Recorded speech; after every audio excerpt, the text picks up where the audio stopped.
আজকে একই দিনে একই সঙ্গে একদিকে বৈঠক একদিকে মিছিল চাকরিহারাদের, এবং গতকাল দেখেছেন বা পরশু দেখেন যে লাঠিচার্জ এবং লাথি মারা শিক্ষক সমাজের উপর, এটা কিভাবে দেখছেন আপনি? দেখুন, ব্যাপারটা হচ্ছে রাজ্য সরকারের ব্যর্থতার জন্যই যারা আজকে যোগ্য তারাও আজকে চাকরিচ্যুত হলো।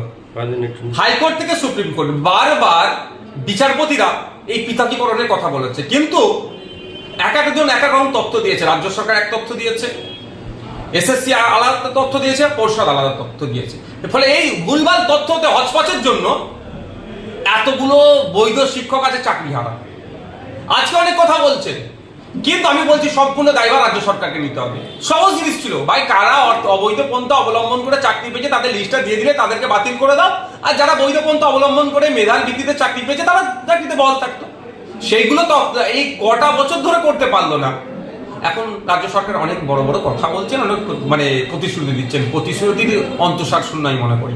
তার কয়েকদিনের মধ্যেই যখন কসবাই বা বিভিন্ন জায়গায় ডিআই অফিসে যখন এই বিষয়টা নিয়ে জানাতে যাচ্ছে, তাদের উপরে যেভাবে পুলিশ আক্রমণ নামিয়ে আনলো, একটা সুস্থ সমাজে এটা কোনোভাবেই কাঙ্ক্ষিত নয়। আরে এটা ভারতবর্ষ গণতান্ত্রিক রাষ্ট্র, এখানে ক্রিমিনালদের সাথেও যে এই আচরণ করা যায় না। এখানে জেল বলে আইন না, এখানে সংশোধনাগার বলা হচ্ছে।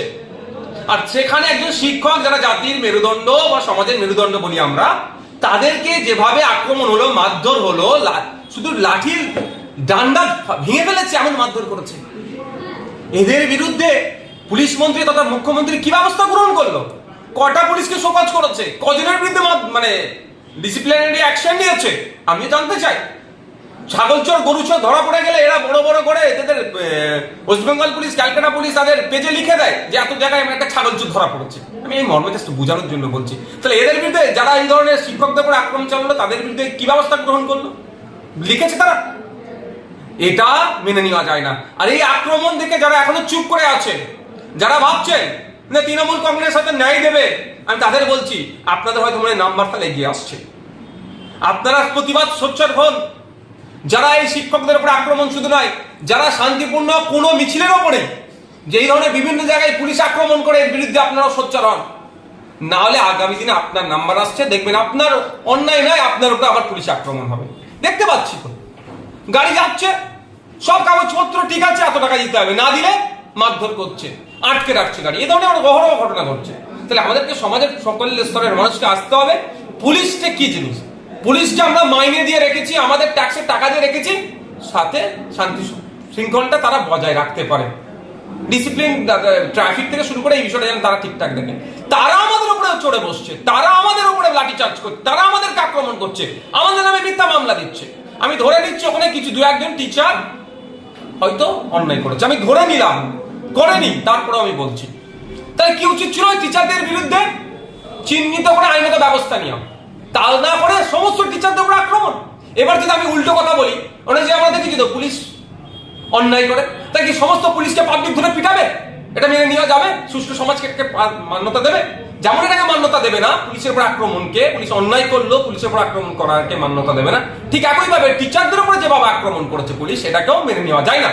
একটু বলে রাখি, মাননীয় মুখ্যমন্ত্রী পুলিশ মন্ত্রীকে, আমাদের কাছে ডেটা আছে, ইউনাইটেড নেশন বলছে 1 লক্ষ মানুষ থাকলে 221টা পুলিশ দিতে, আর আমাদের রাজ্যে 1 লক্ষ মানুষ পিছু মাত্র 97 থেকে 98টা পুলিশ আছে। আপনার ওয়েপেন শর্টেজ আছে, 75% ওয়েপেন শর্টেজ আছে আমাদের রাজ্যে। পুলিশ দিয়ে আমাদের ধমকানো চমকানো এই গণতান্ত্রিক আন্দোলনকে আপনাদের দলের লোকেরা চুরি করেছে। এই চুরি করার জন্য মেধাযুক্ত গুলো আজকে চাকরি হারা হয়েছে। আপনারা ডেটা ঠিকঠাক দেননি, আবার পুলিশকে দিয়ে মারধর করাচ্ছেন। এটাকে কিন্তু মেনে নেওয়া যাবে না। এটা অবিলম্বে যারা এই অন্যায় কাজের সাথে যুক্ত যে পুলিশ কর্মীগুলো ছিল তাদের বিরুদ্ধে ব্যবস্থা গ্রহণ করুন, অন্যথায় কিন্তু এর জবাব আপনাদেরকে গণতান্ত্রিক প্রক্রিয়ায় পাবলিক দেবে, আমরাও দেব। আপনি বলছেন পুলিশ শর্টেজ আছে, সিভিক পুলিশ তো দিয়ে যাই দিয়েছে তাতে অনেক শর্টেজ আছে। আমি ইউনাইটেড নেশনের যে রেকমেন্ডেশন সেটাকে সামনে রেখে বলছি। একটা সিভিক ভলেন্টিয়ার যারা আছে তাদেরকেও তো অন্যায়ভাবে কাজে লাগাচ্ছে। তা সিভিক ভলেন্টিয়ারদেরকে এরকম ল অ্যান্ড অর্ডার দেখার কোনো কাজে লাগানোর নিয়ম নাই। কিন্তু আজকে সিভিক ভলেন্টিয়ারদের করাচ্ছে, যখন ফেসে যাচ্ছে কারা হচ্ছে সিভিক ভলেন্টিয়ার গুলো। কদিন আগে দেখলেন না বারাসাতে লরি দান করিয়ে টাকা তুলছিল? সিভিক ভলেন্টিয়ারদের ক্ষমতা আছে লরি দান করিয়ে টাকা নেবার, তাদের ঊর্ধ্বতন অফিসার গুলো যদি না বলে। কিন্তু ছবি কার আসলো? সিভিক ভলেন্টিয়ারের। বলি বাঁকড়া কে হলো? Civic volunteer. সিভিক ভলেন্টিয়ারদের বলবো, আপনাদের কিন্তু ল অ্যান্ড অর্ডার দেখার দায়িত্ব নয়, হাইকোর্ট বারবার কথা নির্দেশ দিয়েছে। সুতরাং আপনারা যদি ওখানে গিয়ে হইয়াই করেন, পার্টিকুলার আপনাদের দেখে দেখে কিন্তু আগামী দিনে মামলা হবে, আপনাদের নাম ধরে ধরে হবে, আপনাদের তো দপ্তর কিন্তু আপনাদের বাঁচাতে পারবে না। সুতরাং মাইনে কম দিচ্ছে, মাইনে বাড়ানোর জন্য কেউ বলছে না, আমি বলছি যেমন মাইনে বাড়ানোর জন্য 1000 টাকা বেড়েছে, 1000 টাকা বাড়লে হবে না, সমকাজে সমবেতন দিতে হবে। এক একটা সিভিক ভলেন্টিয়ার কনস্টেবলের থেকে কোনো অংশে কাজ কম করছে না, তাহলে কনস্টেবলের মতো কেন মাইনে পাবে না? 2019 সালে সমকাজে সমবেতনের মতো সিভিক ভলেন্টিয়ারদের মাইনে দাবি করছি, যেমন সাথে সাথে সতর্ক করে দিচ্ছি সিভিক ভলেন্টিয়ারদেরকে, যদি আপনারা এই ল অ্যান্ড অর্ডার দেখার কাজে যান, আপনাদের কিন্তু চিহ্নিত করে করে মামলা হবে। এই যে আমরা সুন্দরবন থেকে আসছি, সেই জায়গা থেকে যখনই রাস্তা দেখছি প্রত্যেকটা জায়গায় কিন্তু সিভিক ভলেন্টিয়ারের রাস্তা গাড়িগুলোকে আটকাচ্ছে, গাড়িগুলোকে কাগজপত্র চেক। যদি সিভিক ভলেন্টিয়ার করে আপনি তাদের ভিডিও করুন আর বলুন আপনার রাইট নাই, ইভেন কনস্টেবলও রাইট নাই, এএসআই থেকে ওপর থেকে যারা আছে তারা এইসব কাগজপত্র চেক তারা করতে পারবে, তার নিচে কেউ দেখতে পারে না। আপনার ডাইরেক্ট বলবেন আপনার অর্ডার আছে, আপনার রাইট আছে, আপনি আমার কাগজ চেক করার, সেই অর্ডারটা দেখান, ডাইরেক্ট আপনি চেক করবেন। মুখ্যমন্ত্রী কি বলবেন? মুখ্যমন্ত্রী মাননীয় মমতা ব্যানার্জি মহাশয় কদিন আগেই দেখলাম একটা ধর্মীয় অনুষ্ঠানে গিয়ে সেখানে সংখ্যালঘু মুসলিমদেরকে আশ্বস্ত করেছেন। তিনি নাকি বলেছেন এই মর্মে, সংবাদ মাধ্যমের দেখলাম আমি, যে মুসলিমরা চিন্তিত হবেন না, এই রাজ্য নাকি এই অ্যাক্ট আইনকে লাগু হতে দেবে না। তো ওই রকম ভাবে মুখে বলে দিলে তো হয় না, তার জন্য কিছু স্পেসিফিক ব্যবস্থা গ্রহণ করতে হয়। আর এই মর্মে আমি মুখ্যমন্ত্রীকে একটা চিঠি করে জানিয়েছি, তাকে আমি অনুরোধ করেছি, তাকে সাজেস্ট করেছি 3টে কাজ করার জন্য। অনেক কাজে 3টে প্রথম বলেছি। প্রথম হচ্ছে, চিঠির আগে বলি, তিনি বলছেন লাগু হতে দেবে না, কিন্তু তার দলের একাধিক এমপি অনুপস্থিত ছিলেন, তাদের বিরুদ্ধে কি ব্যবস্থা গ্রহণ করছে আগে দেখব, তারপরে ভাববো উনি সত্যি সিরিয়াস নিচ্ছেন ম্যাটারটা। আর যারা উপস্থিত হয়েছেন তারা কাকে ভোট দিয়েছে সেটাও পাবলিক ডোমিনে নিয়ে আসা হোক।